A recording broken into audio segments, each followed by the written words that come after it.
This is the Big O Show. This is the Big O Show.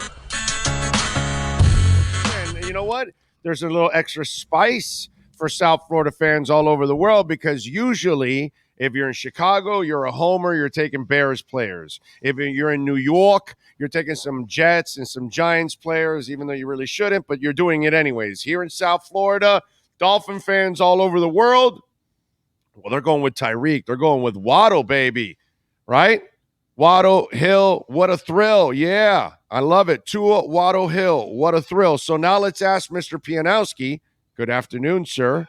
Is Tua Tagovailoa a number one type starter in fantasy football this week against the Bills with no Micah and no corners and maybe the best pair of wide receivers in the NFL?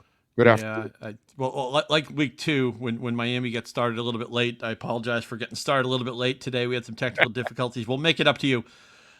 Big O, I can answer this question by putting my money where my mouth is. Okay, I'm in a bunch of leagues, but the league I want to win the most is against my hometown friends, my old buddies. And I usually make the playoffs. I won that league many years. I'm 0-2. Nobody's going to boo-hoo for me. So what did I do today? A couple days ago? I traded Justin Herbert. I traded Mike Evans, who can't help me on suspension. I got Tyreek Hill, and I got Tua. Woo! I'm going to throw those guys at Buffalo at their injured secondary. Oh, God, Buffalo's offense is great. Miami will have to throw to keep up. We saw last week that, last week the story in the NFL is that no lead was safe. The Miami comeback, the Jets comeback, the Arizona comeback. And I love the ethos of this new coaching staff. Basically, screw it. Let's go down swinging. Right, that's what they did. Hey, we here in South Florida we say F it. Sure. I'm just trying to figure out how to handle that. Want to be a family show, of course, and also you mentioned drafting in different cities. I hope nobody in Chicago drafted any of the Bears because they're just gonna run you down into a ditch. But yeah, I'm all on board, man. I'm not just a fantasy analyst, but I am invested in the Miami passing game on the team that matters to me the most. Let's go. Wheels up, fins up. I love it. And by the way, Tyreek is normally a Bills killer as it is. So they probably hated the fact that Miami signed him. But now that Tua and him are in a groove, that should be a deadly combination right now. And you and I know the Bills are going to probably send the house to try to disrupt this whole thing. Yeah, which means if you hit Waddle or Tua on a slant, that can be a 75-yard touchdown. I love. You know what else I love? Jalen Waddle, 16 yards a catch. Because last year it was, and they're still throwing a lot of bubble screens and a lot of quick hitters. I mean, it's not like everything is downfield, but at least they're making more chunk plays. He had the profile coming out of Alabama as a guy who could run the entire route tree, but they didn't have all the pieces to really run the offense that best suited Waddle. Look, the guy caught 106 balls. He was great, but they didn't have an offense that really made sense completely. They've added. The bottom line is this: when you have speed and you can threaten the entire field, which Miami can do right now, and they're doing it with 2 guys. I mean, God help the league if they get Gesicki going or if Cedric Wilson maybe steps up. But right now, I believe the stat is 59% of their targets are going to their 2 guys. And look, the way it's working, why not? I mean, you beat Bill Belichick in week 1. You scalp the Ravens and Jim Harbaugh in week 2. 2 of the best coaches in John Harbaugh, I should say. I don't know if there's 2 corners that are going to be able to stay with those guys stride for stride. I don't think it's humanly. It's not the corners' faults that they're facing. You know what I mean? It's like sometimes people. I know Noah Igbenogany has never made an impact yet, but they always go back to Stephon Diggs the first year as a rookie, and it's like, dude. It's Stephon Diggs. He burns everybody. Can you imagine a rookie that is learning how to play cornerback? I mean, Noah was a receiver 2 years before he played Stephon Diggs. That guy's trying to learn how to play against Stephon. Impossible. And when I look at Tyreek and Waddle, I almost think it's unfair that you have to try to cover those guys and stay with them. For sure. I mean, remember the late, great Al Davis. What did he like more than anything other than winning, I guess, was team speed. Yep. That was the thing that he was obsessed with. And look around the NFL, right? Who are the rookies who are taking the league by storm? They're wide receivers. They're Garrett Wilson, who looked fantastic last week. Drake London, they don't know what to do with Kyle Pitts in Atlanta, but Drake London has been great right away. Traylon Burks is one of the few things that's working right now in Tennessee. Dotson has scored both of his weeks. Olave had a ridiculous amount of air yards. Unfortunately, with Jameis Winston, they turn to prayer yards sometimes. But, I mean, Olave is going to be heard from, another first-round pick. It used to be, Big O, we've been playing fantasy a long time. It used to be come back to these receivers in year 3, right? Don't touch them as rookies. That changed in 2014, the Beckham year, the Watkins year, the Mike Evans year, and then eventually Devontae Adams, who wasn't great that year, became the best of the group. Now, rookie receivers can be impactful players. And this year, it's a great crop of them. We saw last year with Waddle, he was good right away. And Miami, very modern approach, right? I mean, look, I think eventually they've got the ground game going. I know Evans has been a little bit disappointing. Mostert got in on the fun last week, who's a good player. I hope he can stay healthy. But the NFL's about passing, and it's about threatening the opponents downfield, right? How did Randy Moss change defense in the NFL? He made you defend to avoid an 80-yard touchdown in every play, because that's what Randy Moss was threatening to do to you. And Miami has 2 of these guys now. And again, they're steering into them. If they were throwing these 2 guys on the field and giving them 7 targets a week, it wouldn't make any sense. They're saying, no, you know what? Let's throw to them almost every friggin' play. Good luck trying to defend it. I think it's awesome. I cannot wait for this game. This is the game of the week, and that's a big statement when Aaron Rodgers and Tom Brady are playing. But the game I'm going to have on my main set is going to be Buffalo-Miami. All right, send them the questions. Lightning quick. We're going to get some answers for you since we started a little late here on the Welton Rayom text line 855-912-1056 or on the YouTube chat board right now. Send them in. We start pick 2. CEH, Devontae Smith or Michael Carter? Tony wants to know. Yeah, I think Carter's the low man on the totem pole. CEH has actually been surprisingly useful in Kansas City. It's funny because Mahomes has like 7 touchdown passes, but the only other players who are really doing much for Kansas City are CEH and Kelsey. So I think he's in the circle of trust. And the Jets are going to have a timeshare in the backfield. Hall did some things last week. They're not favored, of course. They're like 6-point underdogs against Cincinnati. So it's hard for me to start Carter with confidence. Smith, 2 games. 1 game he did nothing, but although he cleared out for everybody else, but he got back in form on Monday night. I can play Devonta Smith too. All right. Need some help here. Akers, Dobbins, or Mostert as my running back 2. Pick 1. Akers has been screwing me. You can't play Dobbins until he plays a game. It's as simple as that, right? Because he might get 3 carries, right? I think I'd go Mostert. I get your frustration with Akers. You look terrible in week 1. He hardly saw any snaps. The only play anybody remembers in that game is when he blew the blitz assignment because he didn't want to block and got Matt Stafford creamed. And the Rams don't have a great offensive line right now. It's Mostert by default. But Dobbins, the key with Dobbins is you have to see a game. You need a show me game before you can trust him. Okay. Sage says, Brandon Cooks or Raheem Mostert in a flex PPR. Should I play Tua over Carr? Also, thanks for the advice to trade Higgins for Waddle. Totally paid off. Oh, my God. What a great trade that was. Yeah. I got to go Cooks. I'm certainly playing Tua over Carr with the Buffalo injuries in the secondary in a game that I think is going to feature a lot of scoring. And Cooks, he's still the number 1 target in Houston. Davis Mills he hasn't been great through 2 weeks, but I think he can be maybe a league average quarterback. This is not a great Bears defense. I feel pretty good about Brandon Cooks in week 3. Sean has a question. Scott, I got a dilemma here. Mm-hmm. Josh Allen or Tua? Well, how'd you end up with both of those guys? I'm not a good drafter. I just ended up with them. I just kind of draft who I want. I also have. Well, first of all, hopefully you can find somebody who has Tom Brady, who's panicking, who maybe thought Trey Lance was the answer, who's panicking. You got to try to trade one of those guys, and it's not always easy. I get asked all season. I'll get asked 2 great quarterback questions. Who do I start? And I'll say, "Have you tried the trade one?" They usually say, "Yeah, I have." Either nobody needs a quarterback or the people who need them are too dumb to realize they need them.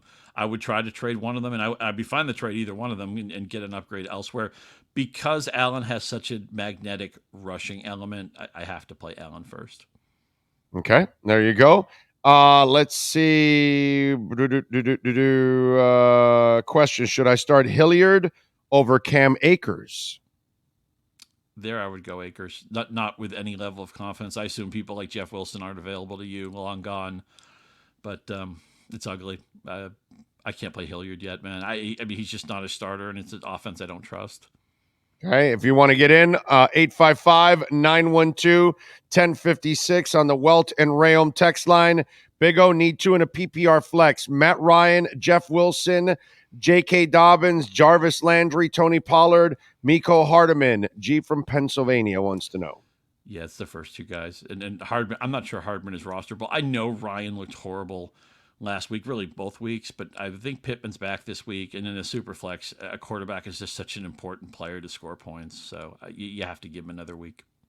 Okay, tight end, Knox or Conklin? that sums up the tight ends position right now. No, right? There's like four tight ends who are playing well for us, and everybody else is driving us crazy. Cole Kmet doesn't have a catch yet. I think I had him ranked as my tight end 12 before the season. I don't think he's tight end 12 right now. Knox has been another guy who's been a total brick.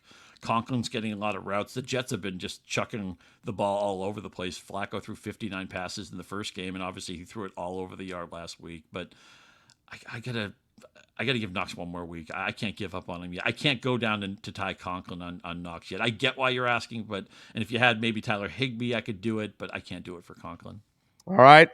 Which two should I start? Chase Edmonds, Dave Montgomery, or Damian Pierce? It's Montgomery and Pierce.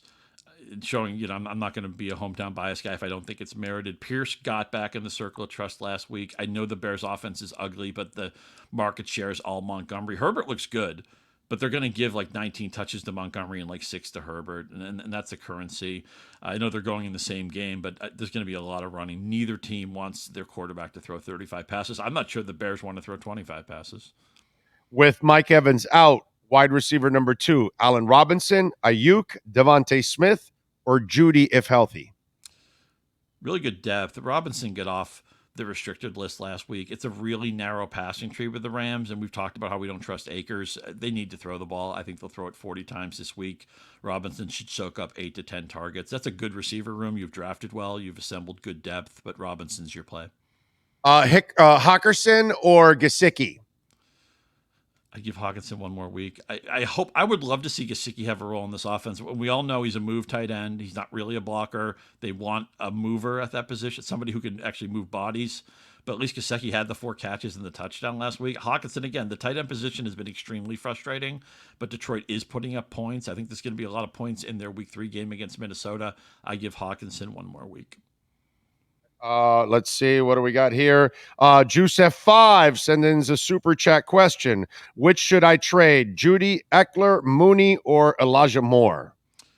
We'll throw everybody on the out in the market to see what they'll fetch. I don't think Eckler really belongs in that group. The thing with Elijah Moore and why I'm glad you're shopping him in trade is he's a good player. I think Garrett Wilson's the number 1 receiver on the Jets, and he's only playing 2/3 of the snaps right now. They're eventually going to fix that. So in situations like that, so Judy, Mooney, and Moore are your receivers, right? Because again, Eckler's kind of in a different group. Throw them all out there and let your opponents decide. Maybe they'll screw up. Maybe they'll pick the wrong guy. Say, here are the receivers I want to trade. Who do you like the most? If they give you a bad list, you can exploit it. If they give you a list you don't like, you can argue against it. Let them kind of make them show their cards first is what I would do in that situation. Chase Edmonds or James Robinson? I'm going James Robinson, right? Yeah, I mean, he's getting like 75% of the backfield work. Although Etienne has been more efficient, but he put the ball on the ground. He dropped a touchdown pass. He's basically a rookie because he didn't play last year. What a comeback for Robinson, that late season Achilles injury. Dude, it's an Achilles injury, and he's coming back this strong. That is amazing. Well, by the way, a follow-up is, Yo Dudis on the chat board is asking, so do I give up on Etienne? No. Handcuff, right? He's averaging 2.5 more yards per touch. The thing is, he's basically in a rookie season, and every coach, when you fumble, they have to put you in jail, or they have to teach you your lesson and finger wag at you. So they're kind of doing that with Etienne. I actually think he'll be involved plenty against the Chargers. They're 7-point underdogs, but man, Robinson, usually the Achilles is a kill shot. That's been a big reason why Cam Akers can't get going. I mean, hats off to James Robinson right now. His market share makes him startable, but not only do not give up on Etienne, there's a guy you could trade for cheaply right now. I bet his managers are very frustrated. Again, Don't go to the guy and say, hey, I want Travis Etienne. Say, I need a running back. I see you got like 4 good ones, and see if maybe he'll trade Etienne for less than what he's worth. All right. Big O, Tino from New Mexico. Who do I start flex? Raheem Mostert, or Mike Williams? Oh, look at what Big Mike Williams did last week, Thursday night. I know that the Chargers don't have a ton of team speed, but Williams is a great contested catch guy. I'm glad you've all added Mostert. I need to see one more week of how Miami shakes out the usage because they paid Edmonds so much money. I can't believe that Edmonds is just going to be mothballed. Obviously, Mostert has history with the coaching staff, but Mike Williams is probably the number one receiver tied to Justin Herbert. That means a lot to me. Flex spot, Edmonds, Mostert, Devontae Smith, or Ayuk? I'm going to go with Ayuk because Jimmy G, here's the thing, right? Trey Lance was going to run a lot. Trey Lance is not experienced as a downfield passer. Now he's out for the season. We really have no idea if Trey Lance can play. He's hardly played the last few seasons. Garoppolo has always been a YPA guy. He's not going to run much. There's some unsettling shuffling in the running back room. I think Ayuk's value actually jumped in the last week. All right. Let's see. What else do we have? Is it worth to stash Cole? I don't like vaccines, Beasley.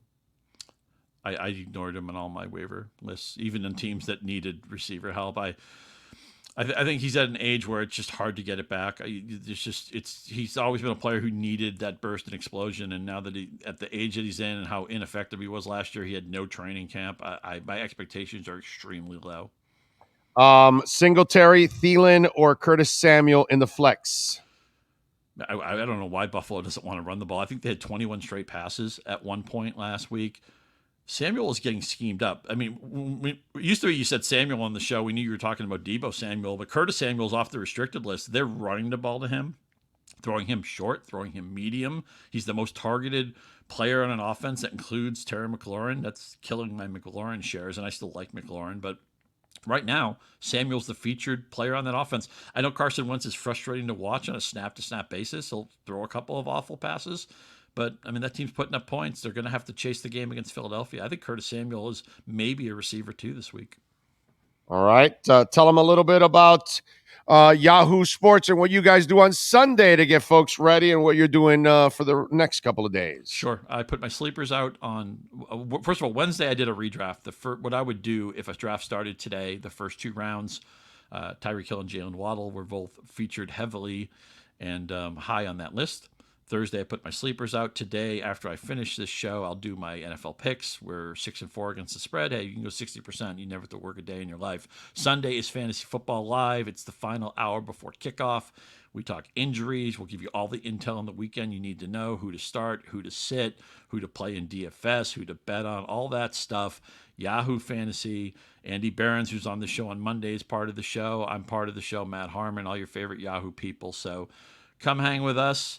It's just September, Big L, but we want leverage, right? We want to be 2-1. We want to be 3-0. It's much easier. You don't want to be like me, 0-2, and having to make trades. Although I'm happy to get Tua and Tyreek Hill, and they're going to make me 1-2 in that league. But we want you to have leverage. That means we're going to grind together. We're going to get you a win in week 3. There you go. And follow him on Twitter at Scott_Pianowski. Catch him here once a week. Well, actually, we got Andy Behrens on Mondays at noon and Scott Pianowski on Fridays at noon with 2 fantasy segments a week. Scott, as always, you're a stud, my brother. Appreciate you big time. May the big Tua win be yours. I appreciate it. And as always, man, you always get your listeners always have the smartest questions. Just the way people have assembled their teams. I know they get fantasy. You've always been a radio host. You play it, you understand it. So this is always one of my favorite spots of the week because we get to talk to smart people. You know, it's not this, the silly questions like, should I pick up Garrett Wilson? Nobody's going to ask me that in this show because they know they should pick up Garrett Wilson, stuff like that. So I always appreciate talking to you. The listeners are great, and let's keep rocking and rolling, man. Smart people, what the hell are they doing listening to me? That's what I want to know. In spite of you, apparently, they've become pretty smart. So, exactly. Maybe they're checking out Sean. That's what it is. It's not. It's all the about production value. Yeah, that's what it's all about. Scott, as always, have a great weekend, my friend. We'll catch up next week. Be good, buddy. You got it. That is your Sports Grill Fantasy Football Zone.